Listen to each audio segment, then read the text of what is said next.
বাইরে আজকের যে পরিমাণ বৃষ্টি শুরু হয়েছে একেবারে সকাল থেকেই, তো একেবারে নাজেহাল হয়ে যাওয়ার মতন অবস্থা। সবাই বুঝতে পারছো, এক নাগাড়ে বৃষ্টি হলে কিন্তু সত্যি একটা অসহ্যকর হয়ে দাঁড়ায়।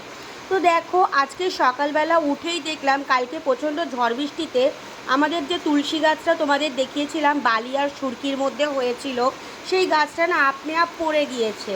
তো দেখে খুবই খারাপ লাগলো, তুলসী গাছ এইভাবে পড়ে আছে ছাদের মধ্যে। তো সেই তুলসী গাছটাকেই তুলে তোমাদের দাদাভাইকে আমি বসতে বললাম টবের মধ্যে। আসলে ওই টবের মধ্যে যে তুলসী গাছটা হয়েছিল, সেই তুলসী গাছটা একদম শুকিয়ে গিয়েছিল। সেই জন্য আজকে শ্রাবণ মাসের শেষ সোমবার, তাই জন্য বললাম কাল আবার মঙ্গলবার, কাল তো তোলা যাবে না, তাই জন্য আজকেরই বরং তুলে দাও। আর গাছটা এত পরিমাণ বড় হয়ে গিয়েছিল যে অনেক শেকড় হয়ে গিয়েছিল গাছটার মধ্যে, তাই গাছটাকে তুলে বসানোটাও কিন্তু একটু হলেও ডিফিকাল্ট ছিল। তো এদিকে দেখে নাও, তোমাদের দাদাভাই গাছটাকে কোনো রকমে তুলে কিন্তু সেই বসিয়েই দিল, আর যে শুকনো ডালগুলো ছিল সেগুলোকে তুলে ফেলে দিল। আর আমি না প্রতিদিন পুজো করার সময় তুলসী গাছে ফুল, তারপর দুব্বো এগুলো দিয়ে ধূপকাঠি দেখিয়ে পুজো দিই। জানি এটা প্রতিটা ঘরেই, আমাদের গৃহস্থ ঘরের যে মেয়ে বউরা আছে প্রতিটা মানুষই করে থাকে, আমাদের মেয়েদেরই দায়িত্ব এটা বিশেষ করে। যাই হোক, কিন্তু গাছটা তোলা অতটাও সহজ ছিল না, সেই জন্য তোমাদের দাদাভাইকেই আমি বলেছিলাম এই কাজটা করার জন্য। তো ও দোকানে যাবে স্নান করে, তার আগেই এই কাজটা করে দিয়ে গেল।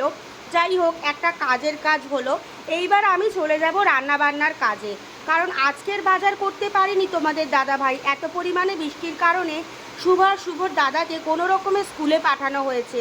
আর স্কুলে পাঠানোর পরপরই যখন ওখান থেকে ফিরছিল, তো দেখতে পারলো একজন কিছুটা মাছের ডিম আর কিছু পিস মাছ বা একটা মাছের মাথা নিয়ে বসে আছে ছাতা মাথায় করে। তো তোমাদের দাদাভাই বলল, তোমার কাছে কি আর মাছ আছে? তো সে বলল, না আমার কাছে আর মাছ নেই, যা আছে এইটুকুই আছে, নিলে এইটুকুই নিয়ে নেন, আমিও বাড়ি যাব, আমারও তাড়া আছে, এই বৃষ্টির মধ্যে বসে থাকতে আমারও ভালো লাগছে না। তো তোমাদের দাদাভাই বললো, ঠিক আছে দাও, এই যতটুকু পাচ্ছি এটাই নিয়ে নিই, কারণ এরপর এমন হতে পারে কি দেখলাম কোনো বাজারই বসেনি।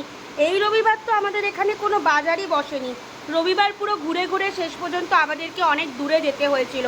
তো বালিগঞ্জ থেকে বাজার করতে হয়েছিল, তাও বালিগঞ্জে অর্ধেক মাছ আসেনি এই আজকে শেষ সোমবারের কারণে।